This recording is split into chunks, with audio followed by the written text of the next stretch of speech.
মাওলানা হাবিবুর রহমান যুক্তিবাদী হাফেজাহুল্লাহ এক সময় দেশ কাঁপানো বক্তা, নাম মনে আছে তো? হুজুর কিন্তু বেঁচে আছেন। আমরা ওনার জন্য দোয়া করি, আল্লাহ হুজুরকে সুস্থ রাখুক, আল্লাহ নেক হায়াত দারাজ করুক। অনেক আগের বড় আলেম, বড় বক্তা। হুজুরের একটা ওয়াজ গাড়িতে বসে বসে কয়দিন আগে শুনলাম। ওয়াজের মাঝে হুজুর মজা করতেছে যে উনি উনার বাড়ির পাশ দিয়া যাচ্ছে সোনারগাঁ, উনার বাড়ি সোনারগাঁর পাশে। রাস্তায় উঠলাম, শুরু বলছে রাস্তায় উঠলাম, রাস্তায় উঠে দেখি এক বেড়া মাইকের মাঝে বলতেছে দিয়া যান মাজারে দিয়া যান, কুকিল কণ্ঠে দিয়া যান কইতেছে মাইকে। আমি আমার ড্রাইভারে বললাম, এই যা মাইকওয়ালার কাছে যা, গাড়ি হইয়া না থামা। আমার ড্রাইভার একবারে মাইকওয়ালা যে না হাতে মাইক নিয়ে কইতাছে হিয়া না যায় গাড়ি বের করছে। আমি গাড়ির গ্লাসটা নামাইলাম, নামাইয়া হের মতো শুরু কইলাম কি দিতাম, মানে সে তো বলতেছে মাজারে দিয়া যান। আমিও সুর দিয়া কইলাম কি দিতাম। আমার দেখা চিন্তা কয় হুজুর আমনে দিল নিতাম না। তো আমি জিগাইলাম কেন রে ভাই, আমার টাকা কি হারাম? কয় না হুজুর হারাম না, আমনে দিলে নিতাম, আর আমনে দিয়েন না, আমনে যান না। আমি বললাম কেন, কি হয়েছে? এই তখন হে কয় হুজুর আমার কণ্ঠ একটু ভালা তো, এই এলাকার নেতারা আমারে দইরা বয়ে দিছে, আমি শতকরা 40 টাকা নিই, আর হেরা কত নে, বাকি 60 টাকা নেই। কত মাজারে দেও না? কোন মাজারে তো না, এমনি বয়ে দিছে আর টাকা দিতেছে পাবলিক। এখানে মাজারও নাই হুজুর। টাকা দিয়ে ওরা কি করে? হুজুর প্রতি মাসে একবার ছাগল জবাই করে, গরু জবাই করে, এগুলো রান্দা খায়, আর মাঝে মাঝে গাঁজাও খায়, মদ খায়, মদটা। যুক্তিবাদী হুজুরের কথা কতটুকু অথেন্টিক আমি জানি না, কিন্তু আমার মনে প্রশ্ন, এই যে মাজারে টাকা দিলেন, ওই টাকাগুলো তো আর বাতাসে উড়াইয়া দেয়া হয় না, ওইগুলো খাওয়ার জন্য একদল লোক আছে না নাই? এভেলেবেল শিরিক। যে এলাকায় ভণ্ডপীরের মাজার আছে ওই এলাকায় শিরকের বাজার মিলে যায়। মাজারে মানত করা শিরিক, মাজারে চাওয়া শিরিক, মাজারে সেজদা করা শিরিক। মাজারের নামে মানত করো, মাজারের নামে শপথ করে, কসম করে, মাজারের নামে কসম করা শিরক। দেখবেন মসজিদে বিদ্যুৎ চলে গেছে, মোমবাতি নাই, সভাপতি ধমকায়, মুয়াজ্জিন সাহেব মোমবাতি লাগান। এশারের টাইমে হঠাৎ বিদ্যুৎ চলে গেছে। মুয়াজ্জিন সাহেব বলে, স্যার পাবলিক তো এখন মোমবাতি দেয় না, আর বিদ্যুৎও তেমন যায় না, আমরাও কিনি না, আচ্ছা মোবাইলের লাইট লাগাই দিই। আচ্ছা লাগাই দেন। মোবাইলের লাইট লাগাই আসা পড়ছে, মসজিদে মোমবাতি নাই, কিন্তু মাজারে যাইয়া দেখবেন দিনের বেলায়ও মোমবাতি জ্বলে, এমন মাজার আছে না নাই? ওই মোমবাতি কি জিব্রাইল আমিন দিয়ে গেছে? কেডা দিল? তো মসজিদে না দিয়া হেন এত দেখেন। আহারে মুসলমান, ঢাকার গুলিস্তানে গেলে দেখবেন যে মোড়ের মাঝখানে একটা মাজার আছে, এটার নাম নাকি গোলাপ শাহর মাজার। আমি জানি না গোলাপ শাহ কেমন মানুষ ছিলেন, তিনি আল্লাহর ওলি কিনা আমি জানি না, তার ব্যাপারে বদ ধারণা করবো না, হতেও পারে তিনি আল্লাহর ওলি। কিন্তু আপনার বিবেকের কাছে আমার প্রশ্ন, আপনি যে সেখানে টাকা দিলেন, গোলাপ শাহ কত টাকা পাইছে? শতকরা কি 10% পাইছে? কত পাইছে? দিলেন কারে, খাইলো কেডা? ব্রাহ্মণবাড়ি একটা মাজার আছে, এটার নাম কেল্লা শাহ, খরমপুর। আমি গত কয়দিন আগে গিয়েছিলাম সে মাজারে, কারণ পাশ দিয়ে আমার মাহফিল। যাওয়ার পথে যখন দেখলাম যে খরমপুর কেল্লা শাহ, ড্রাইভারে বললাম ভিতরে ঢোকো। যারা রিসিভ করতে আসে তাদেরকে বললাম হাতে তো সময় আছে, দিনের বেলা মাহফিলটা ছিল বাদ জোহর, বললাম হাতে সময় আছে, এটা ঘুরুনি দিয়া যাই, দেখা যায়, অভিজ্ঞতা হোক। ঘুরতে গিয়ে দেখি মাটির মাঝে এক তাগারি বোঝেন তো, গরুরে যে মার খাওয়ান, পানি খাওয়ান, এটার নাম কি? নাইনজা। আচ্ছা নাইনজা হোক আর হাইনজা হোক, চিনছেন তো? দেখলাম মাটির মাঝে বিশাল এক নাইনজা, ওটার মাঝে কেউ নামলে ডুবে যাবে, এত বড়। উপরে দেখলাম লোহা দিয়া, রড দিয়া এভাবে রাখছে, এভাবে ইয়ে দিয়া, যেন কেউ হাত দিতে না পারে। স্থানীয় লোকদেরকে জিজ্ঞাসা করলাম, এত বড় গর্ত গামলা বানাইছে কারণ কি? বলল হুজুর উরুষের সময় এটা প্রতিদিনে একবার, দুবার, 3 বার ভর্তি। বস্তা দিয়ে টাকা নেওয়া লাগে। আচ্ছা, আমি আপনাদেরকে প্রশ্ন করতে চাই, যারা মাজারে টাকা দিলেন, কল্লা শাহ শতকরা কত পাইল? এই বিবেক কোথায় গেল? বিবেকটা আপনার কোথায় গেল? দিলেন কারে, খাইলো কেনা? বরং আপনার পীর 1 টাকাও পায় নাই, আর মরার পরে টাকার কোনো প্রয়োজনও নাই। আপনি দিলেন কাকে আর খাইলো কিছু এমন লোক, যেই লোকেরা আপনার মানতের টাকা দিয়া গাঁজা পর্যন্ত খায়, গাঁজা পর্যন্ত খায়। অথচ গোলাপ শাহর টাকাটা উনার মাজারের পাশে ভিক্ষার থালা হাতে নিয়ে দাঁড়ায় আছে যে লোক, ওষুধ কেনার টাকা নাই, তার হাতে যদি দিতা হালাল কামাই হতো। হাদিসে পাওয়া যায়, ওই প্লেটে পড়ার আগে আল্লাহ নিজের ডান হাত বিছায়া দেয়। এ শীতের মাঝে শীতের কাপড় কিনতে পারে না এমন গরিব লোক এ দেশে ভিক্ষুকদের মাঝে আছে না নাই? টাকাটা তাকে দাও, কাজে লাগবে। কিন্তু মাদারে দিয়া শিরিক করলাম। এ নিয়ে আমি আলাদা বই লিখেছি। ওই বইতে আমি 29টা শিরিক লিখছি। আমার প্রিয় ভাই, আমি জানি ওয়াজ করে চলে যাব, অর্ধেক ওয়াজ মাঠে থেকে যাবে, 50% বাড়ি যাবে, 7 দিন পরে আবার চলে যাবে অর্ধেক, 1 মাস পরে হয়তো অনেকে ভুলেই যাবে। কিন্তু যদি এগুলো লিখা থাকে তাহলে মাঝে মাঝে উল্টাইলে মনে থাকবে। এই বই ছোট্ট, 29টা শিরিক লিখছি। একটা শিরিক করলে ঈমান যায়। আর আপনি 1 থেকে 29 পর্যন্ত পড়বেন, এমনও তো হতে পারে নিজের অজান্তে সেখানে আপনিও। ও ভাই, ভবিষ্যৎ জানার জন্য ঠাকুরের কাছে যায়, গণকের কাছে যায়, পত্রিকার পেজে মাঝে মাঝে দেখি পুরা পেজের অর্ধেকটা রাশি ফলওয়ালারা দখল করেছে। কুম্ভ রাশি, কর্কট রাশি, কি রাশি, তুলা রাশি, নিচে দেখবেন রাশি ফল। এই রাশিওয়ালার আগামী মাস ভালো যাবে, এই রাশিওয়ালার আগামী সপ্তাহে ভালো চাকরি হতে পারে, এই রাশিওয়ালার আগামী মাসে বিয়ে করলে বিবাহটা উত্তম হবে।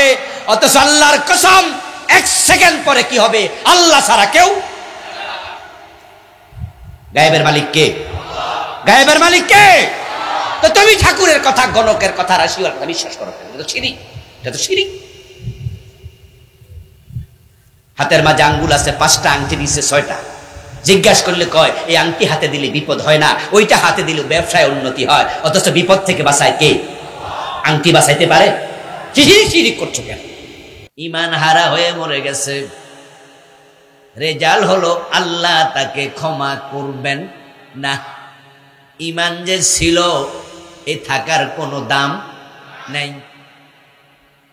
লাম ইয়াকুনিল্লাহু লিয়াগফিরা লাহুম, আল্লাহ যদি ক্ষমা করবেন না বলে দেন, ক্ষমা করার ক্ষমতার কারো আছে? ক্ষমার মালিক একমাত্র কে? ঈমান নাই, মরে গেল, শেষ। অথচ লোকটার ঈমান ছিল। আজকের মাহফিলে আমরা যারা আছি, আমরা আশা করি আমরা সবাই ঈমানদার, ঠিক না? কিন্তু আল্লাহ না করুক যদি এমন হয় তাদের মতো, যার কথাই আয়াতে বলা হলো ঈমান হারিয়ে গেছে, উপায় নাই। এ আয়াত তো গতকাল নাজিল হয় নাই, গত মাসেও না, গত বছরও না, নাজিল হলো 1400 বছর আগে। এই আয়াতে কারিমা দ্বারা বোঝা যায় রাসূলুল্লাহর জামানায়ও এমন মানুষ ছিল। এটা তো নতুন আয়াত না, এটা তো রাসূলের উপর নাজিল হলো। এতে বোঝা যায় তৎকালীন যুগে এমন মানুষের উপস্থিতি। রাসূলের হাতে কালেমা পড়ে মুরতাদ হয়ে গেছে এমন লোক ছিল। ইবনু খাতাল শুধুমাত্র প্রিয় নবীর হাতে কালেমাই পড়ে নাই, হিজরত করে মদিনায়ও গেছে। কিন্তু কিছুদিন পরে আবার মুরতাদ হইয়া মক্কায় পালাইয়া গেছে। শুধু পালায় নাই, সুম্মাজদাদু কুফরা, ইবনু খাতাল কুফরিতে সীমালঙ্ঘন করেছে। নিজের হাতে বাসায় বসে বসে রাসূলের বিরুদ্ধে কবিতা বানাইতো, সকালবেলায় বাজারে বলে বেড়াতো। আল্লাহর হাবিবের সাথে কতটা দুশ্মনী করলো। স্বরচিত কবিতা রাসূলের বিরুদ্ধে বাজারে বাজারে আবৃত্তি করত। এই জন্য আল্লাহ তার উপর এতটাই সন্তুষ্ট, অসন্তুষ্ট, এতটাই নারাজ। মক্কা যখন বিজয় হলো, প্রিয় নবী সাধারণ ক্ষমা ঘোষণা করলেন, কিন্তু ইবনু খাতালকে ক্ষমা করেন নাই।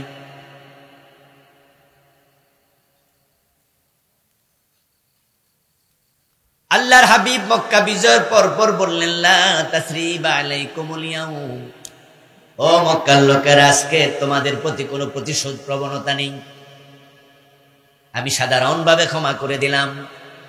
নবী ইউসুফের মতো, ইউসুফ আলাইহিস সালাম ভাইদেরকে যেমন ক্ষমা করেছেন, আমিও মক্কার সব লোককে ক্ষমা করে দিলাম। ইল্লা ফুলানান ওয়া ফুলানান ওয়া ফুলানা, তবে অমক অমক অমক কয়েকজনের নাম ধরে প্রিয় নবী বললেন, তাদের ক্ষমা নাই। হাইসু ওয়াজাতুমুহুম ফাকতুলুহুম, তাদেরকে যেখানে পাও সেখানে কতল করো। প্রিয় নবীজির এই ঘোষণা শুনলেন, শোনার পরে ইবনু খাতাল ঘর থেকে বের হইয়া দৌড়াইয়া কাবার অঙ্গনে চলে গেলেন। কাবার গিলাফ জড়াইয়া ধরে বসে থাকলো। ইবনু খাতাল জানে কাবা শরীফের অঙ্গনে হারামের সীমানায় মারামারি করা নিষেধ। আল্লাহ তাআলা কোরআন মাজিদে বলছেন, ওমা দাখালাহু কানা আমিনা, যে হারামের সীমানায় প্রবেশ করবে সে নিরাপদ। এই জন্য মসজিদ হারামের সীমানায় মারামারি নিষেধ। শুধু মারামারি নয়, প্রিয় নবীজি বলছেন হারামের সীমানায় অস্ত্র নিয়ে চলাফেরা করারও অনুমতি নেই। এটা বালাদুল আমিন, নিরাপদ শহর। তাই আপনারা দেখবেন মক্কার হারামে যে সমস্ত পুলিশরা দায়িত্ব পালন করে, তাদের কারো কাছে পিস্তল থাকে না। হজে গেলে খেয়াল করবেন, উমরায় গেলে খেয়াল করবেন, পুলিশের পোশাক আছে কিন্তু কোন অস্ত্র, কারণ হারামের সীমানায় অস্ত্র বহন করা পর্যন্ত হারাম। ইবনু খাতাল কাবার গিলাফ ধরে জড়ায়া থাকলো, ভাবলো এখানে আমারে মারে কেমনে দেখি। সাহাবায়ে কেরাম ইবনু খাতালকে খুঁজে পেলেন, কাবার গিলাফের সাথে বসে আছে। প্রিয় নবীর কাছে গিয়ে বললেন, রাসূলুল্লাহ সাল্লাল্লাহু আলাইহি ওয়াসাল্লাম বললেন, তাকে সেখানেই হত্যা করো। আজকে একদিনের জন্য আল্লাহ আমাকে এই জায়গাটায় হত্যা জায়েজ করে দিয়েছেন, কিয়ামত পর্যন্ত হারাম থাকবে, কিন্তু আজকে আল্লাহর ঘর কাবাও জালেমকে আশ্রয় দেবে না। আজকে একদিনের জন্য আল্লাহ হুরমত তুলে নিছে। ইবনু খাতালকে কাবার গিলাফের সাথে হত্যা করা হলো। ঈমান নিরাপদ নয় নবী ছাড়া কারোই। রাসূলের হাতে হাত রেখে যদি পরে বেঈমান হয়ে যায়, তাহলে ঈমানের ব্যাপারে টেনশন করা আমাদেরও দরকার আছে না নাই? রাসূলের যুগে যদি ঈমান আইনা কাফের হয়, কিয়ামতের আগে এমন ঘটনা ঘটবে আরো অনেক গুণ বেশি। قال النبي صلى الله عليه وسلم تكون بين الساعات فتن كقطع الليل المظلم। সূর্য ডুবে গেলে রাতের অন্ধকার যেমন ধীরে ধীরে আসে, চারিদিক থেকে আধা ঘন্টা, 1 ঘন্টা, 2 ঘন্টা পরে পুরো আকাশ কালো হয়ে যায়। হঠাৎ করে আকাশ কালো হয় না, অন্ধকার আসে না, ধীরে ধীরে আসে। কিয়ামতের আগে পৃথিবীর চারদিক থেকে ধীরে ধীরে ফিতনা বের হতে থাকবে। ওই ফিতনার কারণে ইউসবিহু ফিহার রাজুলু মুমিনান ফায়ুমসি কাফিরা, মানুষগুলো সকাল বেলায় মুমিন থাকবে, সন্ধ্যা বেলায় কাফের হয়ে যাবে।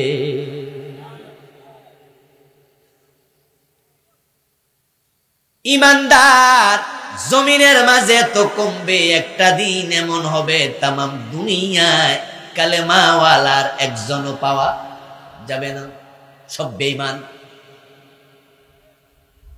قال النبي صلى الله عليه وسلم يأتي على الناس زمان يجتمعون في المساجد ليس فيهم مؤمن। আল্লাহর হাবিব ভবিষ্যৎবাণী করছেন, এমন একটা জামানা আসতেছে যে জামানার মানুষগুলো মসজিদে জামাতের সাথে নামাজ পড়বে, অথচ সেই জামাতে একটাও মুমিন থাকবে না, সবগুলো বেঈমান কাফের।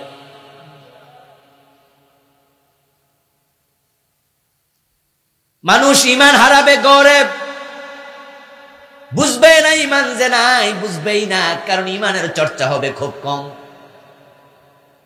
বাংলাদেশের দিকে তাকান, যদি আপনারা কেউ এই সিজন 100টা মাহফিল শোনেন, অক্টোবর থেকে শুরু করে মার্চ পর্যন্ত মাহফিল চলবে, 100টা মাহফিলের মাঝে গেলে দেখবেন নামাজের ওয়াজ, রোজার ওয়াজ, হজের ওয়াজ, যাকাতের ওয়াজ, পর্দার ওয়াজ, হালাল হারামের ওয়াজ এভেলেবেল চলছে। কিন্তু ঈমান কাকে বলে, ঈমান কেমনে আনে, ঈমান কেমনে যায়, ঈমান কেমনে ধরে রাখা লাগে, ঈমান নিয়ে আলোচনা 100 মাহফিলের মাঝে 5টাতেও নেই। আর ঈমান আনলে তো মুমিন হয়, ঈমান আনে কেমনে এটাই তো দেশের লোকেরা অনেকেই জানে না। সাধারণ মানুষ বাদ দেন, আলেমরাই তো অনেকে জানে না। মনে করে কালেমা পড়লে বুঝি মুমিন হয়।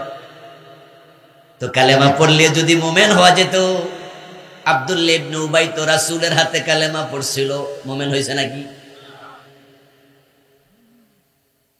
কালেমা পড়লে যদি মুমিন হওয়া যায়, কাদিয়ানির দোষ কি?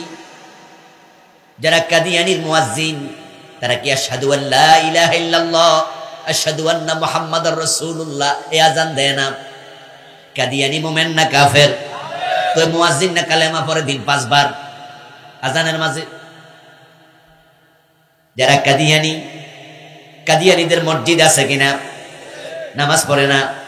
তো নামাজের আত্তাহিয়াতুর মাঝে তো আছে আশহাদু আল্লা ইলাহা, আসেনি? তো এবারে না কালেমা পড়ে লোক কাফের হবো কেন? অথচ আমরা তো কাদিয়ানি কাফের। ও দোস্ত, কালেমা পড়লে যদি মুমিন হওয়া যেত, আব্দুল্লাহ ইবনে উবাই তো মুনাফিকদের নেতা থাকার কথা না। তবে হ্যাঁ, মুমিন হওয়ার জন্য কালেমা পড়া আবশ্যক, কালেমা পড়তেই হয়। কিন্তু মুমিন হয়ে কেমনে মুমিন হওয়া যায়, কেমনে কালেমা পড়া লাগে, ইসলামের দেয়া নিয়ম ফলো করা লাগবে। নামাজ পড়া ফরজ, আপনি জানলেন, মসজিদেও গেলেন, ডাইরেক্ট যাইয়া ঢুকে রুকু করে লাইলেন, কেরাত পড়লেন না, তাকবীরে তাহরিমা দিলেন না, ডাইরেক্ট রুকুতে চলে গেলেন, নামাজ হইছেনি? নামাজ যিনি ফরজ করেছেন, সিস্টেম তিনি নিজে শিখাইছেন। এই জন্য প্রিয় নবী বলছেন, আম্মানি জিবরিলু ইনদাল বাইতি মাররাতাইন। আল্লাহ মেরাজের রাতে নামাজ ফরজ করে রাসূলকে পাঠাইছে দুনিয়ায়, যান দুনিয়ায় চলে যান। 50 ওয়াক্ত ছিল শুরুতে, পরে কমতে কমতে 5 ওয়াক্ত নামাজ নিয়ে প্রিয় নবী দুনিয়া আসলেন। আসার পর আল্লাহ জিবরিল আমিনকে পাঠাইয়া দিলেন। রাসূলুল্লাহ বলেন, জিবরিল আমিন কাবার পাশে 2 দিন 10 ওয়াক্ত নামাজে আমার ইমাম হইয়া আমারে নামাজ শিখাইছে। আম্মানি জিবরিলু ইনদাল বাইতি মাররাতাইন, সহিহ বুখারীর riwayat। 2 বার, প্রথম দিন 5 ওয়াক্ত পড়ছে, প্রথম ওয়াক্তে আউয়াল ওয়াক্ত, দ্বিতীয় দিন আবার 5 ওয়াক্ত পড়ছে আখের ওয়াক্ত। এই 10 ওয়াক্ত নামাজের এবার রাসূলুল্লাহ সাল্লাল্লাহু আলাইহি ওয়াসাল্লাম নামাজ শিখলেন। শিখার পরে এবার তিনি কি বলছেন শুনুন। তিনি বলতেছেন, সাল্লু কামা রাআইতুমুনি উসাল্লি। ও দুনিয়ার মুসলমান, তোমরাও নামাজ পড়ো সেভাবে আমি নবী মুহাম্মদকে নামাজ পড়তে দেখো যেইভাবে। এখন আপনি মসজিদে ঢুকলেন, ঢুকে ডাইরেক্ট রুকু মাইরা দিলেন, নামাজ তো হবে না। কারণ আমার নবী সরাসরি রুকু দিছে নাকি তাকবীরে তাহরিমা বানছে? আপনি নিজের মতো পড়লে নামাজ হবে? এবার বলুন তো, রোজা রাখার নিয়ম আছে না নাই? নিয়মের বাইরে গেলে রোজা হবে। হজ করার নিয়ম আছে না নাই?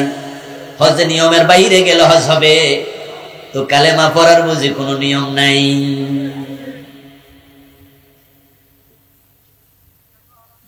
আপনি মসজিদে গিয়া নিজের মন মতো নামাজ পড়বেন, নামাজ হবে না। হজে চলে যাবেন, এই মাসে হজ কইরা চলে আইছে যাইয়া। যদি আপনি কোন কি হজ করছেন, এখন তো হজের মাস না, আপনি কোন অসুবিধা কি? আমি আরাফায়ও গেছি, মিনায়ও গেছি, হাতরও মারছি, তখন বলা হবে হজের মাস তো জিল হজ, আরাফায় যাবেন 9 তারিখ। মন মতো আজকে গেলে হবে না। আপনি বললেন মিয়া বাদ দাও, বুড়া মানুষ, ভিড় কম, তাই গেছি। কি হজের সময় ভিড় কম না বেশি? আর এই মাসে এই জন্য এখন সাইরে আইছি। দুনিয়ার সব আলেম বলে দেবে মিয়া তোমার মন মতো বললে হজ হবে না। হজ ফরজ করেছেন যিনি, কেমনে করা লাগবে নিয়ম শিখাইছেন তিনি।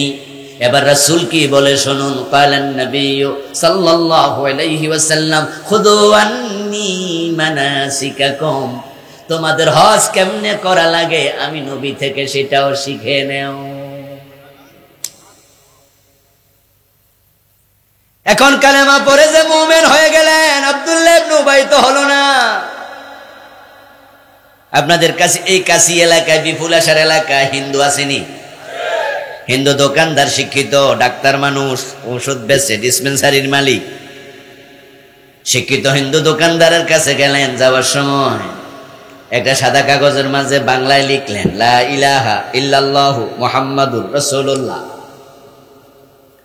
তারপরে কাগজটা হাতে নিয়ে হিন্দু দোকানদার ভদ্রলোকের কাছে বললেন যে ভাই, আমি একজন মূর্খ টুরুক্ষ মানুষ, লেখাপড়া জানি না, এখানে জানি কি লেখা আছে একটু পড়েন তো।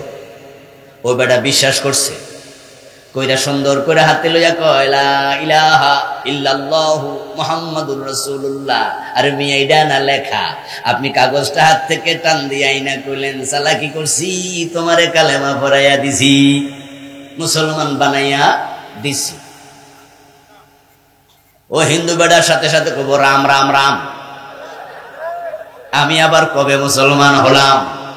আপনি বলবেন চালাকির সুযোগ নাই, মোবাইল কিন্তু পকেটে আছে, রেকর্ড কইরা লাইছি। এবার মোবাইল বার করে আপনি অডিও রেকর্ড শোনান, বেটা নিজের কণ্ঠে শুনতেছে লা ইলাহা ইল্লাল্লাহু মুহাম্মাদুর রাসূলুল্লাহ। উচ্চারণে কোনো ভুল টুল নাই, ঠিকঠাক পড়েছে। আপনাদের কাছে ফতুয়া চাই, জবাব দেন, আসলে কি লোকটা মুসলমান হয়েছে? তো কালেমা তো পড়লো, মুসলমান হইল না, কারণ কি? কারণ সিস্টেমে এটা নাই। কালেমা পড়লে মুমিন হওয়া যায় না, সিস্টেম ফলো করো। সিস্টেম কি? আল্লাহ তাআলা কোরআনে বলছেন শুনুন, ফামান ইয়াকফুরু বিত-তাগুতি ওয়া ইউমিন বিল্লাহি ফাকাদ ইসতামসাকা বিল উরওয়াতিল ওয়াসকা লা ইনফিসামা লাহা। আওয়াজ দিয়ে সুবহানাল্লাহ পড়েন। বাতাসটা আমার গায়ে লাগতেছে না, তো আগে দিন, আপনি একটু সরে বসুন। আল্লাহ তাআলা বলছেন দুনিয়ার মানুষ কালেমা পড়ে মুমিন হওয়ার নিয়ম শিখো। এই মুমিনেরা, নিয়ম জানা দরকার আছে না নাই? যারা এই নিয়মের মাঝে পড়েন নাই তারা আজকে আবার কালেমা পড়বেন। নিয়মের বাইরে যাইয়া কোটিবার কালেমা পড়লো মুমিন হওয়া যাবে না। সাবধান, সাবধান। যেই লোকটা গোলাম আহমদ কাদিয়ানকে নবী মনে করে, ওই লোকটা যদি কোটিবার কালেমা পড়ে, লোকটা মুমিন না কাফের? কালেমা পড়েও কাদিয়ানি মুমিন নয়, কারণ সিস্টেমের বাহিরে চলে গেছে কালেমা। আল্লাহ তাআলা সিস্টেম বলে দিলেন। সিস্টেমটা হলো, যেই ব্যক্তি কালেমা পড়তে চায় আগে তার কলবটাকে কুফর থেকে, তাগুত থেকে মুক্ত করে নিতে হবে। কারণ একই কলবে কুফর, তাগুত এবং কালেমা একসাথে থাকে না। আমাদেরকে দাও, সোজা দাও। এত কথা করলে আর ওয়াজ করবো কোন সময়? যাও।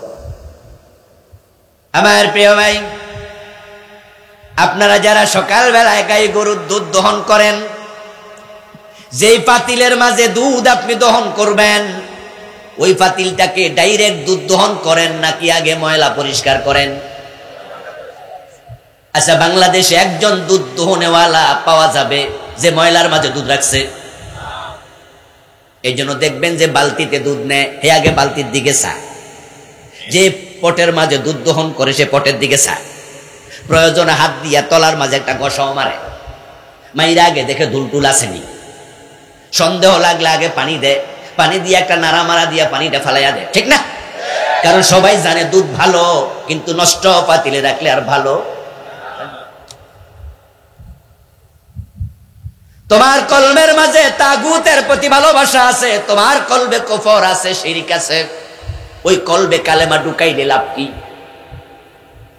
এইজন্য আমার রব বলছে ফামাইয়াকফুর বিত্তাগুতি ওয়া ইউমিন বিল্লাহ। কোরআনে আছে ওয়ারকাউ ওয়াসজুদু, রুকু করো সেজদা করো।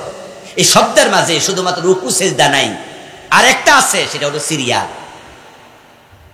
রুকু একটা ফরজ, সেজদা একটা ফরজ। আগে কোনটা? এতগুলা ভাই কথা বলছেন না কেন? আগে কোনটা? তাহলে কেউ যদি আগে সেজদা দেয় পরে রুকু দেয়, নামাজ হবে? তাহলে এখানে শুধু দুইটা ফরজ না, তিনটা ফরজ। একটা দেখা যায় আর একটা দেখা যায় না, দুটা দেখা যায় একটা দেখা যায় না। ওয়ারকাউ ওয়াসজুদু, রুকু করো সেজদা করো। আপনি রুকুও করলেন সেজদাও করলেন, সিরিয়াল উল্টায়া দিলেন, হবে না। সিরিয়ালটাও ফরজ। তো আল্লাহ বলছে ফামাইয়াকফুর বিত্তাগুতি ওয়া ইউমিন বিল্লাহ, আল্লাহর উপর ঈমান আনতে চাও তাহলে সিরিয়াল শোনো।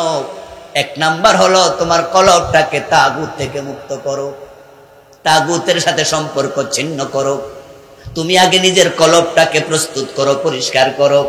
এর মানে হলো আমি এমন এমন কালেমা পড়তেছি, এই কালেমা পড়ার পরে কোরআনে যা আছে হাদিসে যা আছে সবটা মানার ব্যাপারে আমার কোনো দ্বিমত আর নাই।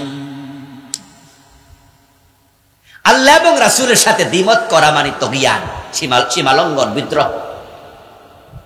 আল্লাহ বলেছে যেটা আপনি করবেন সেটা, রাসূল বলেছে যেটা আপনি করবেন সেটা। আপনি তখনই কালেমা পড়ে মুমিন হবেন যখন আপনার বুঝ আসবে কালেমা পড়ার পর থেকে আমি নাকে রশি ঢুকানো ওট, নাকে রশি ঢুকানো ওট বোঝেন? মরুভূমিতে ওট আছে 10টা, একটারও নাকে রশি নাই। এই 10টা ওট ছেড়ে দিছে। যে বেটা বাংলাদেশের এই আপনার গরিব মানুষ বিদেশ গেছে, তারা কিন্তু মাজরার মাঝে মরুভূমির মাঝে ওটও ছড়ায়, যে ওট ছাইরা দিয়া বয়ে থাকে। এবার ওটগুলো যেদিকে মন চায় যাচ্ছে, যা মনে চায় খাচ্ছে। কিন্তু যদি সে 10টা ওট থেকে একটা ওটের নাকের ভিতরে রশিটা ঢুকাইয়া দেয়, ঢুকাইয়া হাতের মাঝে রশিটা রেখে দেয়, এবার সেই ওট যেদিকে মনে চায় সেদিকে যাওয়ার কোনো সুযোগ আর নাই। قال النبي صلى الله عليه وسلم إنما المؤمن كالجمل الأنف حيثما قيد انقاد। প্রিয় নবীজি বলতেছেন মুমিন তো সেই হবে যে নিজেকে ওই নাকের ভিতরে রশি ঢুকানো ওটের মতো মনে করে। টান দিতে দেরি, কদম দিতে দেরি নাই, মালিক টানে যেদিকে কদম দেয় সেদিকে। ঠিক ঈমান আনার আগে তুমি সিদ্ধান্ত নাও আল্লাহ সব কথা তুমি মানবা কিনা। যদি এই সিদ্ধান্ত নিয়ে কালেমা পড়ো, ফাকাদ ইসতামসাকা বিল উরওয়াতিল উসকা সামালাহা, এমন রশি তুমি সন্ধান পাইলা, আকড়ায়া ধরলা, এই কালেমা কোনদিন ছিড়বে না। এই রশি তোমাকে টেনে টেনে আল্লাহর জান্নাতে পৌঁছিয়ে দেবে।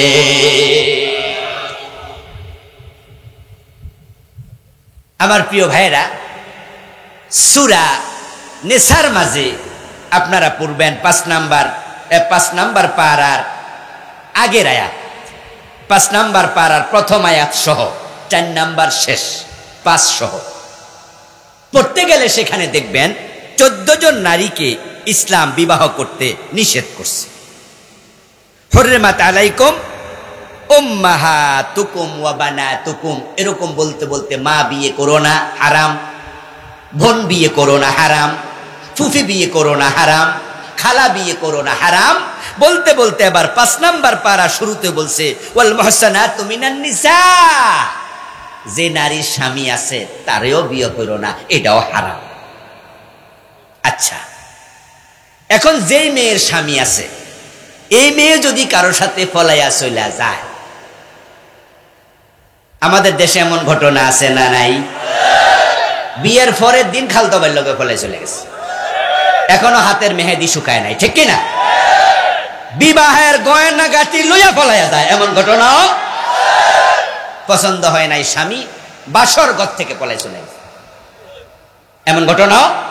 আচ্ছা, এই মেয়ে তার খালাতো ভাইকে ফলাইয়া লইয়া কুমিল্লা থেকে সিলেট চলে গেল। সিলেট যাওয়ার পরে ওখানে তারা কোর্ট ম্যারেজ করবে, সার্টিফিকেট শো করলো কাজীর কাছে। কোর্ট ম্যারেজ করার জন্য গিয়ে দেখালো ওনার বয়স 25, আমার বয়স 20। আমরা দুজন দুজনকে পছন্দ করি, ভালোবাসি, আমরা বিয়ে করতে চাই, আমাদের মা বাবা বিয়ে দেবে না, এই কারণে আমরা চলে আসছি। এখন ইসলামী শরীয়ত মোতাবেক দুজন সাক্ষী রেখা আমাদের বিয়ে পড়াইয়া দেন। এই জাতীয় বিয়ে বাংলাদেশে কোর্ট ম্যারেজ একটা সিস্টেম আছে কিনা? এখন সিলেটের কাজী সাহেব মনে করলো দুইজনেই অ্যাডাল্ট, তো রাষ্ট্রীয় আইনে তো এ বিবাহ নিষিদ্ধ না, দিল বিয়ে পড়াইয়া। কিন্তু এই মেয়ে যে গতকালকে আরেক বেডারে বিয়ে করছে এটা কিন্তু কয় নাই, এটা যে আরেকজনের বউ কাজীর কাছে কয় নাই। কাজী সাহেব 10 লাখ টাকা মহারণা নির্ধারণ করলো, দুইজনের জায়গায় 4 জন সাক্ষী রাখলো। সিলেটের সবচেয়ে বড় মাদ্রাসার প্রিন্সিপাল সাহেব কাইনা বিয়াটা পড়াইলো, কিন্তু এটা আরেকজনের বউ, বিবাহটা হইছিনি। দুইজনে বিয়ে করে আবার বাবার কাছে মেয়েটা ফোন লাগাইলো, আব্বা আমারে খোঁজাখুঁজি কইরা লাভ নাই, আমি কিন্তু চলে আইছি খালতো বাইরে লইয়া। মেয়ের বাবা শুনে বলল, মা তুই কি করলি? তোরে না গত রাতে বিয়া দিছি, আরেক বিয়া করলি? কইডা থুকু, ও বেটার আমার পছন্দ হয় না, এজন্য আমার খালতো বাইরে বিয়া করে ফেলছি। তখন মেয়ের বাবা বলল, কি আর করা, এখন যেহেতু বিয়া কইরাই লাইছো আমিও যা রাজি, তবে এখন ওই ছেলের বাবারে আমি রাজি করি, সে তো আমার ভাইরা। খালতো ভাই হইলে কি ওরা নিজেরা নিজেরা কি? ভাইরার কাছে গিয়ে বলল, তোমার মাইয়া আমার ফোলা তো আকাম করছে, এখন কি করতাম? রাজি হইয়া যাও। এখন ছেলের বাবাও রাজি, মেয়ের বাবাও রাজি। বলুন তো বিয়েটা কি শুদ্ধ হয়েছিনি? কারণ এটা আরেক বেটার বউ, শুদ্ধ হইব কেমনে? তামাম দুনিয়ার সব মানুষ যদি রাজি হয় বিয়ে কিন্তু হবে না। অন্যের বউ বিয়ে করতে নিষেধ করেছেন কে? এখন ছেলে মেয়ে দুজন বাড়ি চলে আসলো, দুই পরিবার মেনে নিল। হুজুরের কাছে গেল, এলাকার বড় ফকি, বড় মুফতি সাহেব তখন বলল, এখন একটা পথ আছে, ওই পথ হলো আগের যে স্বামী আছে ওই স্বামীর কাছে গিয়ে বলেন, বাজান তোমার কাছে তো বিয়ে দিছিলাম, কিন্তু মেয়ে তো তোমারে পছন্দ করে না, রাতের বেলায় পলাইয়া গেছে। এখন তোমার কাছে আমাদের অনুরোধ, জরিমানা টরিমানা যা চাও সব দিয়া দেব, তুমি যে মহারানা 10 লাখ দিবা এটাও লাগবে না, তুমি দয়া করে তারে তালাক দাও। যদি ওই স্বামী রাজি হয়, তাকে তালাক দেওয়ার পরে 3 হায়েত যাবে, তারপর নতুন করে বিয়ের সুযোগ আছে। আরেকজনের বউ থাকা অবস্থায় কাবার ইমাম বিয়া পড়াইলো, বিয়ে হবে না। আমার আল্লাহর কথা এত শক্ত, এত সিরিয়াস, তিনি যা বলেন সেটা চূড়ান্ত। আমার আল্লাহ বলেছে 5 নম্বর আয়াতের প্রথম আয়াত, ওয়াল মুহসানাতু মিনান নিসা, যে নারী সদবা স্বামী আছে বিয়ে করো না, বিয়ে করার কোনো সুযোগ আর নাই, হবে না। এখন যদি বিয়ে করতে চাও আগের স্বামীকে তালাক দিতে বলো, তালাক হয়ে যাক, তারপরে বিয়ে হবে। আমার আল্লাহ কয়, কলবের মাঝে তাগুতের সাথে সম্পর্ক থাকলে ওই কলবে কালেমা ঢুকবে না। যদি মুমিন হতে চাও তাহলে দুনিয়ার যত ক্ষমতাওয়ালা আছে, নেতা আছে, রাজা আছে, বাদশাহ আছে, সবার সাথে সম্পর্ক ছিন্ন করো, কারো আইন মানতে পারবা না, শুধু আল্লাহর আইন মানবা। এ চিন্তা আগে কলবের মাঝে ঢুকাও, না ঢুকায়া কালেমা পড়লে কোটিবার কালেমা পড়বা, ইমানদার হইতে পারবা না।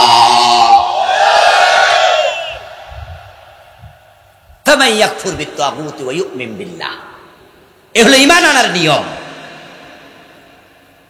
ও প্রিয় ভাই, কাদিয়ানীর মুয়াজ্জিন আশহাদু আল্লা ইলাহা ইল্লাল্লাহ বলছে, কাফের। What is the reason? What is the reason?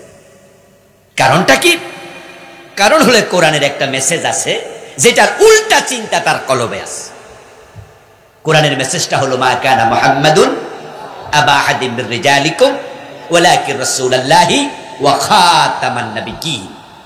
এখানে শেষ মেসেজটা যে আমার নবী মুহাম্মদ শুধু নবী না, শুধু রাসূল না, উনি শেষ নবী, এরপরে আর কোন নবী নাই। 1400 বছর আগে আল্লাহ মেসেজটা দিয়েছেন। 1835 সালে কাদিয়ান নামক এলাকায় গোলাম আহমদ নামে এক ব্যক্তির জন্ম হল। আজ থেকে প্রায় 250 বছর আগে। এই ব্যক্তি বড় হওয়ার পরে হঠাৎ করে সে দাবি করল সে আল্লাহর নবী। নাউজুবিল্লাহ পড়বেন না? গোলাম আহমদ নামে একজন ব্যক্তি, যার বাড়ি কাদিয়ান নামক এলাকায়, তৎকালীন ভারত উপমহাদেশ, ব্রিটিশ কালে, ব্রিটিশ যুগের ঘটনা, 1835 সনের ঘটনা। 1757 সালের ফলাশির আম্রকাননে সিরাজউদ্দৌলার পরাজয়ের পরে ব্রিটিশরা আসছে, আর এই ঘটনা ঘটছে তার জন্ম 1835 সালে ভারত উপমহাদেশ। এই লোকটা যখন সে নবী দাবি করলো, তখন এই উপমহাদেশের সব মুসলমান বলল না না না, আল্লাহ বলছে মুহাম্মদ শেষ নবী, এরপরে আর নবী হবে না, আমরা তোরে মানি না। তারা মোমেন থেকে গেল। একদল লোক তারা ধোকায় পড়ল, গোলাম আহমদ কাদিয়ানকে তারা নবী হিসাবে মেনে নিল। আল্লাহর ওই মেসেজটা তাদের কলবের সাথে সংঘর্ষ লেগে গেল। তাগুত মানে কি? তগিয়ান, বিদ্রোহ, সীমালঙ্ঘন। আল্লাহ যা বলবে তার উল্টা, এটার নামে তগিয়ান। আল্লাহ বলছে মুহাম্মদ শেষ নবী, আর কিছু লোক বলল না, গোলাম আহমদ তুমিও নবী। তার কলবের মাঝে এখন আনুগত্য না বিদ্রোহ? কথা বলেন, আনুগত্য না বিদ্রোহ? পুরা কোরআনের সাথে না একটা মেসেজের সাথে? একটা মেসেজের সাথে। কাদিয়ানি 5 ওয়াক্ত নামাজ নিয়ে কথা বলে না, বলে আমরা 5 ওয়াক্ত নামাজ মানি। কাদিয়ানিরা বলে রোজা মানি, হজ মানি, যাকাত মানি, তাসবিহ মানি, জিকির মানি, পাগড়ি মানি, মাসওয়াক মানি, সব মানি, কিন্তু মুহাম্মদ শেষ নবী এটা তারা মানে না। কয় এই নবী। মাত্র একটা মেসেজের সাথে বিদ্রোহ করার কারণে আমরা সব আলেম একমত, কাদিয়ানি গুলো নামাজ, রোজা, হজ, যাকাত সব লইয়া কাফের। ওই কলবের মাঝে বিদ্রোহ রেখে কোটিবার আজান দিল, মুমিন হওয়া যায় না। কাদিয়ানির ঈমান চলে গেল। কিয়ামতের আগে এরকম কুফর আসবে, ওই কুফরে যারা পড়বে তারা ঈমান হারাবে। ঈমান আনার নিয়ম, অন্তরটা আল্লাহর কাছে সঁপে দিতে হবে। এবার আপনারা মুমিন হয়ে গেলেন, এবার বলুন তো মুমিন হওয়ার পরে ঈমান কেড়ে নেয়ার জন্য আমাদের সাথে ইবলিস শয়তানের মতো দুশমন আছে না নাই? সে যেই কোনো মুহূর্তে যেই কাউকে ফেঁসে ফেলাইয়া বেঈমান বানাতে পারে। আল্লাহর নবী ব্যতীত কারো ঈমানের নিরাপত্তা নাই। তাই খুব সাবধান থাকবেন, খুব সাবধান। বাংলাদেশে শিরকের অভাব নাই, কুফরের অভাব নাই, ভণ্ড পীরের অভাব নাই। ভণ্ড পীরের ফেরে যে পড়ছে সেই ঈমান হারায় বসে আছে। এই দেশের মতো এত ভণ্ড পীর পৃথিবীর আর খুব কম দেশে আছে, যেই দেশে ল্যাংটা বেড়া ফিরালি করে, ঠিক কিনা? এদেশের মানুষের মাথায় মগজ নাই, শয়তান গোবর ঢুকাইয়া দিছে, গোবর। যে ল্যাংটা হাঁটে ওরও পাবলিক মূল্যে মাজার বানাইয়া দেয়। আশ্চর্য মানুষ, বিবেকে কুকুর প্রস্রাব করে দিয়েছে। যেই লোকটা ল্যাংটা হাঁটে, এই লোকটা পীর হইল কেমনে? এটা তো মাথায় সমস্যা, পাগল, ঠিক কিনা? তার হিসাব আল্লাহর হাতে ছেড়ে দেন। কারণ কেউ যখন মজদুব হয়ে যায়, মজনুন হয়ে যায়, পাগল হয়ে যায়, পাগলের উপরে শরীয়তের বিধান আর কার্যকর থাকে না। এই জন্য পাগলের উপর নামাজও ফরজ থাকে না, কারণ জুনুনিয়ত আসলে তো ওযু ভেঙে যায়। তো যার ওযুয়ে ফরজ না তার নামাজ কিসের? এই জন্য ওই ব্যক্তি জান্নাতি হবে না জাহান্নামী হবে এই বিষয় আল্লাহর উপর ছেড়ে দেন। কিন্তু তাকে আপনি পাগল না বইলা পীর বানাইলেন কেমনে? তাহলে তো হে তো পাগল না, আসল পাগল তো আমনে হইছে। যেই যাকে মানে সে তার মতো হতে চায়, এটা দুনিয়ার নিয়ম। আমরা রাসূলুল্লাহকে মানি, তাই আমাদের দাড়ি রাসূলের মতো হতে চায়, আমাদের পাঞ্জাবি, আমাদের টুপি, আমাদের নামাজ, আমার রোজা, আমার জিকির, আমার তাসবিহ। আমি মসজিদে ঢুকি ডান পা দিয়া, বের হই বাম পা দিয়া। ঘুমানোর সময় ভাবি আমার নবী কেমনে ঘুমাইছে, ঠিক কি না? আমি রাসূলের মতো হতে চাই, উনার মতো চলতে চাই। এজন্য খাওয়ার সময় ভাবি আমার নবী কোন হাতে ভাত খাইছে, খাবার খাইছে। আচ্ছা, কিছু কিছু ইয়াং পোলাপান দেখবেন মাথা চুলের কাঠিন, আমাদের লগে মিলে না। কিরে এহেন্দি কাডা ওহান্দি জিগাইলে কয় এটা হুজুর রোনাল্ডো। তো তুমি আবার হের কাটিন নিছো কেন? হুজুর বিশ্বকাপে সে আমার সবচেয়ে ফেভারিট খেলোয়াড়। এরকম চুলের কাটিন, পায়জামার কাটিন, প্যান্টের কাটিন দেখবেন যে আপনার সাথে মিলে না, কারণ যে যাকে ভালোবাসে সে তাকে অনুসরণ করে। এবার আমার প্রশ্ন, তোমরা যারা ল্যাংটার মুরিদ হয়েছে তাকে ভালোবাসো, তোমরা ল্যাংটা হও না কেন? বুঝতে হবে তোমাদের ভালোবাসার ভিতরে ভণ্ডামি আছে।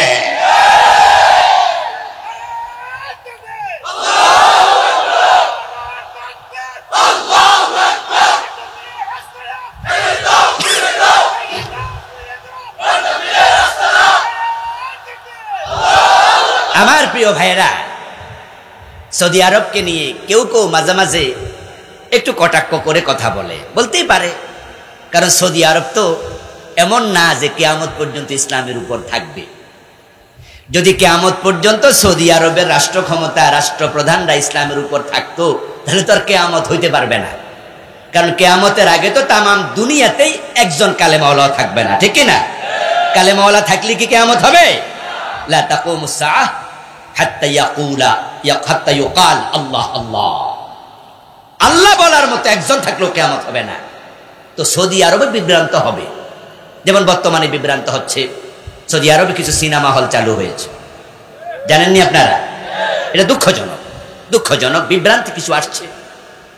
আমি নিজে আলহামদুলিল্লাহ 2005 সন থেকেই তো আল্লাহ তাআলা হজে উমরায় যাওয়ার সুযোগ দিয়েছে। গতবারও গেলাম রমাদানে, আসার পথে একটু জিদ্দা সময় আছে হাতে, তাই একটু সাগরের তীরে গেলাম।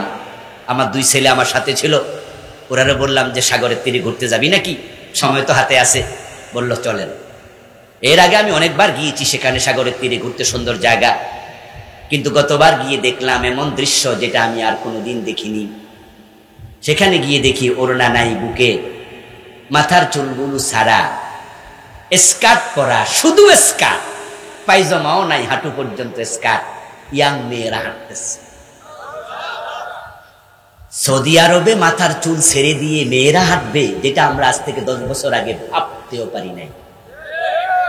বরং ওই দেশের আইন ছিল, বিমান থেকে যদি কোনো কাফের, কোনো অমুসলিম নেমে এয়ারপোর্টের বাহিরে যায়, তাকেও বোরকা পরতেই হবে।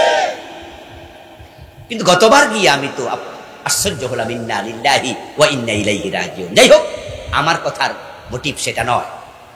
বিভ্রান্তি আসছে, সমালোচনা আসবে, কিন্তু আলহামদুলিল্লাহ সৌদি আরবে কোনো মাজার আছে? নাই, শিরিক নাই।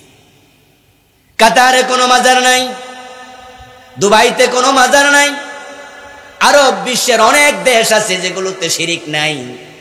কিছু কিছু বিভ্রান্তি, কিছু কিছু ত্রুটি বিচ্ছুতি ঢুকছে, কিন্তু শিরিক নাই। এই জন্য ওই দেশের মানুষের এখন ঈমান নিরাপদ। কিন্তু বাংলাদেশে ঈমান রাখা কত কঠিন। ঘরে ঘরে বন্যার পানির মতো শিরিক ঢুকতেছে।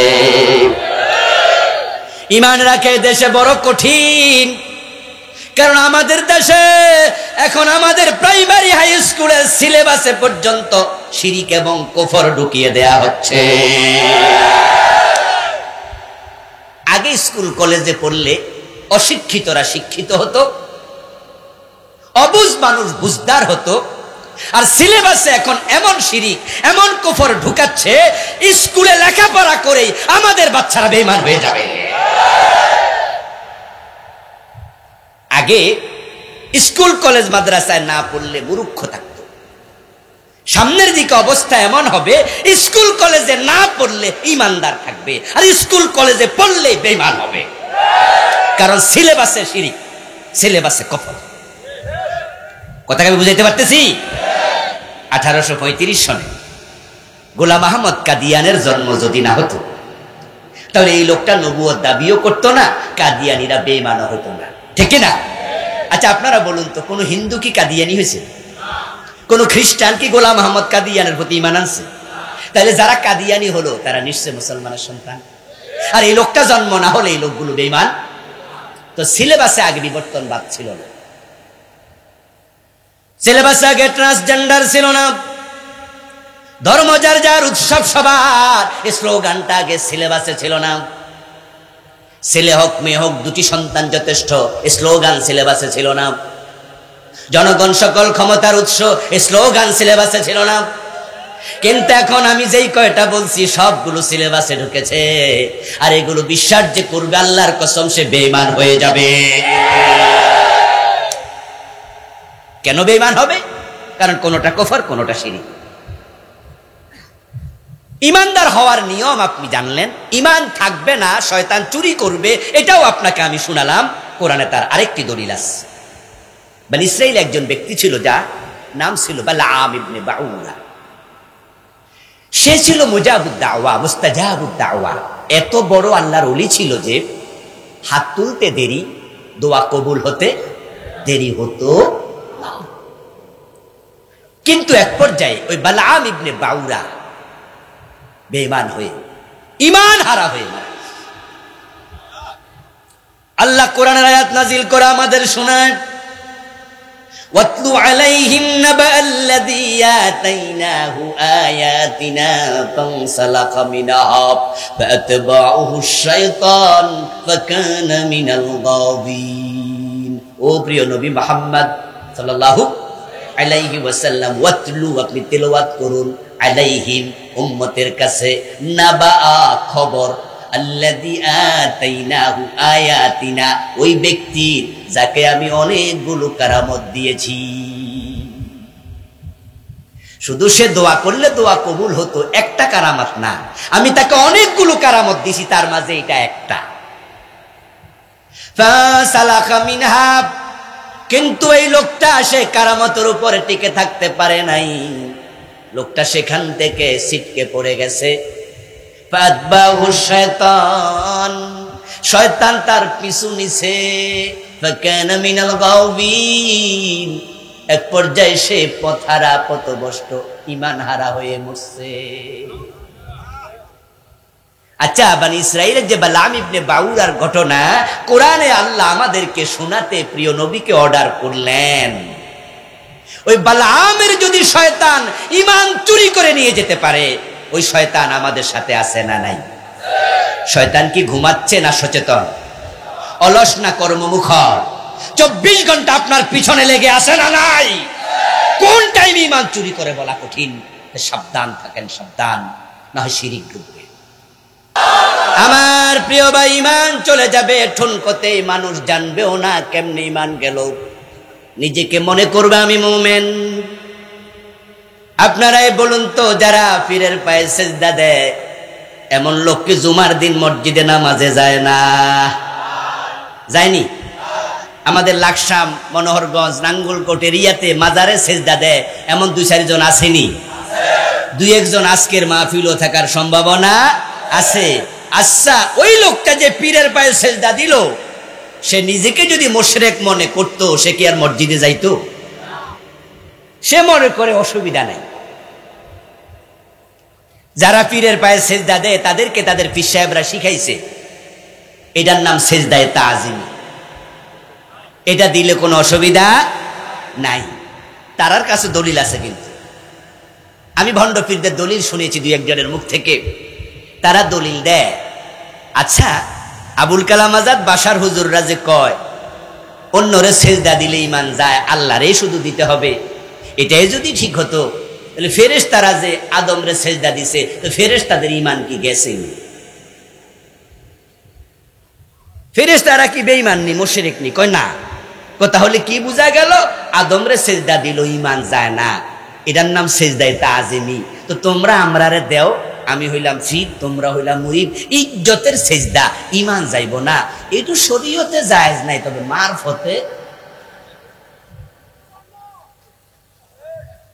আমার বন্ধু বোকা মুরিদ, বোকা মুরিদা বেগে বলে কথা তো ঠিক। যদি আল্লাহ ছাড়া অন্যকে সেজদা দিলে ঈমান চলে যেত, তাহলে আদম নবীর সেজদা দেওয়ার কারণে ফেরেশতারাও তো বেঈমান হওয়ার কথা। তাহলে পীর সাহেব হুজুর তো ঠিক কথাই কইছে, ফেরেশতারা তো বেঈমান হয় নাই, তাহলে আমরা ফিরে সেজদা দিলে আমরা কেন বেঈমান হব? এবার আমি বলছি বোকা মুরিদ শোনো, আদম আলাইহিস সালামকে ফেরেশতারা সেজদা দিল, এটা কি আদম নবী কইছে আমারে সেজদা দাও, না আল্লাহ কইছে? তো তোমার ফিরে যে সেজদা তুমি দিলা, আল্লাহ কোন জায়গায় কইছে ফিরে দাও? কথা বুঝেন? কিন্তু আদম কি কইছে ফেরেশতারা আমারে সেজদা দাও, নাকি আল্লাহ কইছে? তো তোমার ফির হইল আমারে দাও, তো আল্লাহ কোথায় কইছে ফিরে দাও? এক নাম্বার প্রশ্ন। দুই নাম্বার প্রশ্ন হলো, আদম নবীরে ফেরেশতারা সিজদা দিছে, কোরআনের এই আয়াত যেটা সওয়াইদ কুল্না লিল মালাইকাতি ইসজুদু লি আদম, এই আয়াতটা আপনাদের ভণ্ড ফির আগে শুনছে না আবু বকর ওমর আগে শুনছে? আদম আলাইহিস সালামকে ফেরেশতারা সিজদা দিয়েছে, এই আয়াত আবু বকর ওমর শুনলো সবার আগে, ওসমান আলী শুনলো আমাদের আগে। এই আয়াতের দলিল দিয়া যদি মানুষকে সেজদা করার অনুমতি থাকতো, আবু বকর ওমর বিশ্ব নবীকে সেজদা দিতেন সবচেয়ে বেশি। আর এই আয়াতের দলিল দিয়া যদি মানুষকে সেজদা দিতে পারত, মা আয়েশা প্রিয় নবীর সেজদায় পড়ে থাকতো। ও দোস্ত, রাসূলের চেয়ে বড় পীর নাই, সাহাবাদের চেয়ে বড় কোনো আশেক মুরিদান নাই, কিন্তু কোন সাহাবী প্রিয় নবীকে জীবনে একটা সেজদাও দেন নাই। এতে প্রমাণ হয় ভণ্ড পীর যে ফতুয়া দিছে, এই ফতুয়ার মূল্য ইসলামে এক আনাও নাই। যে ঈমানটা মানুষের চলে যাবে, যদি সতর্ক না থাকে, ওই ঈমান চলে যাবে মোট 10 কারণে। আমরা যে 5টা ফরজ শিখেছি, ইসলামের মৌলিক রোকন 5টা, তার মাঝে নামাজ, রোজা, হজ, যাকাত, 1 নম্বরে হলো ঈমান। বলুন তো নামাজ ভঙ্গের কারণ আছে না নাই?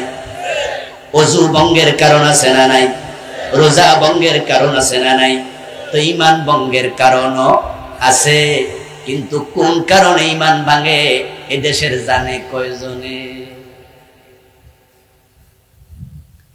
আপনার সাথে এক লোক নতুন মসজিদে গেছে, বেনামাজি আর কি, জুমার নামাজ পড়ে না, এমন কিছু হতভাগাও বাংলাদেশে আছে, কিন্তু নতুন বিয়া করছে, শ্বশুর বাড়ি যাইয়া দেখে যে পিসি বরাবর নামাজ পড়ে।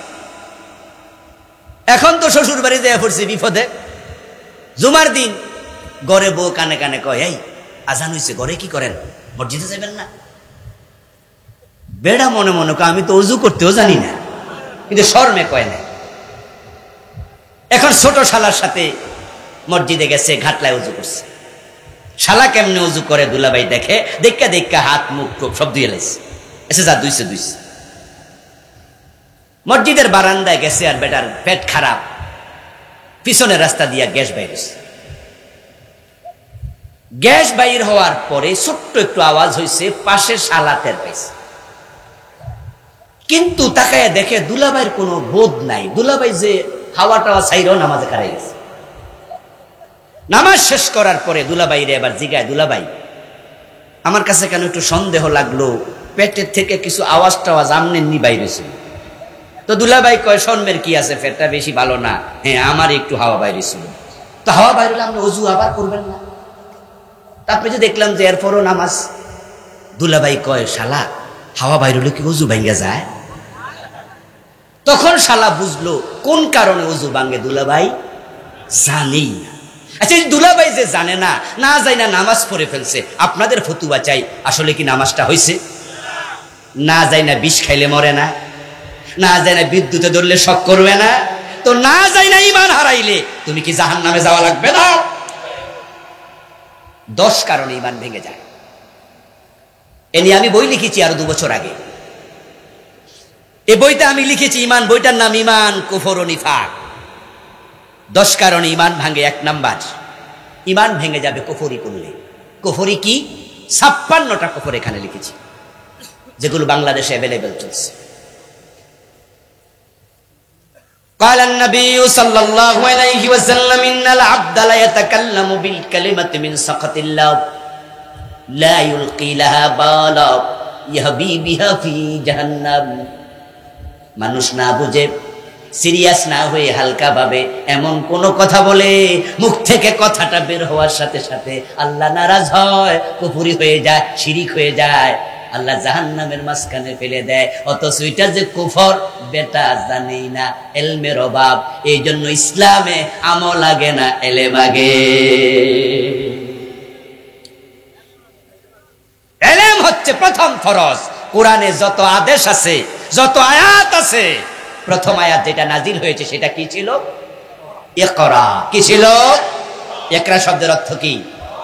এজন্য কোন কারণে ঈমান ভাঙে 56টা লিখেছি। আপনাকে পড়তে হবে, আমার বই পড়তে হবে জরুরি না, অন্য রাইটারদের বই পড়ুন, কিন্তু জানতে হবে। না জানলে নিজের অজান্তেও বেঈমান হওয়ার সম্ভাবনা। 2 নাম্বার কারণ শিরিক। বাংলাদেশে শিরিকের অভাব নাই। যে 4 নাম্বার বলছিলাম, আল্লাহ এবং রাসূলের মাঝখানে মাধ্যম বানানো। আল্লাহকে সরাসরি ডাকে না, পীর সাহেবের মাধ্যম বানায়, এমন লোক আছে না নাই? এই সাবধান, কয় কি? আমার কলব হুজুরের কলবের দিকে মুতাওয়াজ্জা আছে, উনারটা উনার পীরের কলবের দিকে, তারপর নাকি আল্লাহ পর্যন্ত। ইন্না লিল্লাহি ওয়া ইন্না ইলাইহি রাজিউন। আপনার কলব তো আল্লাহর দিকে থাকবে, আপনার পীরের প্রতি কিসের মুতাওয়াজ্জা হলো? আল্লাহ এবং বান্দার মাঝখানে কাউকে মাধ্যম বানানো যাবে না। ফাসকুরুনি আযকুরকুম, ডাইরেক্ট আওয়াজ। আল্লাহ বলছে আমাকে স্মরণ করো, আমি করব। উদউনি আস্তাজিব লাকুম, আমাকে ডাকো, আমি সাড়া দেব। মাধ্যম কিসের বানাও? 5 নাম্বার, কাফির মুশরিকদের পথভ্রষ্টতার ব্যাপারে সন্দেহ পোষণ করা। কাফিররা পথহারা, তারা যত ভালো কাজই করুক, ঈমান না থাকলে কেউ জান্নাত পাবে না, বিশ্বাস করা ফরজ।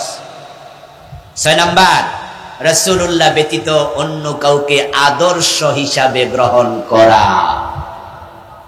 বিভিন্ন নেতাকে আদর্শ বানায়, ইয়াং যুবকদের মাঝে আছে না নাই? অমকের আদর্শ, আস্তাগফিরুল্লাহ। মাদ্রাসায় নাকি ইদানিং শুনলাম কোন কোন মাদ্রাসায় পর্যন্ত, স্কুলে তো আগেই শেষ, মাদ্রাসায় পর্যন্ত অ্যাসেম্বলি হয়। ওই অ্যাসেম্বলিতে এভাবে হাত দিয়া বলে আমরা অমকের আদর্শে বাংলাদেশকে গঠন করব। ইন্না লিল্লাহি ওয়া ইন্না ইলাইহি রাজিউন। লাকাদ কানা লাকুম ফি রাসূলিল্লাহি উসওয়াতুন হাসানা। বিশ্বনবী ছাড়া মুসলমানের জন্য আর কেউ আদর্শ হতে পারবে না। আদর্শ কয়জন হবে? নবী মুহাম্মদুর রাসূলুল্লাহ সাল্লাল্লাহু আলাইহি ওয়াসাল্লাম। প্রিয় ভাইয়েরা, আজকে আর সামনে যেতে চাই না। আমার লেখা মোট 7টি বই আছে। গত কয়দিন আগে এসেছে একটি, এটার নাম হলো ওহীর আয়না পরকাল। এই বইটি 400 পৃষ্ঠা। আমি এই বইতে আখেরাত নিয়ে 550 হাদিস এনেছি।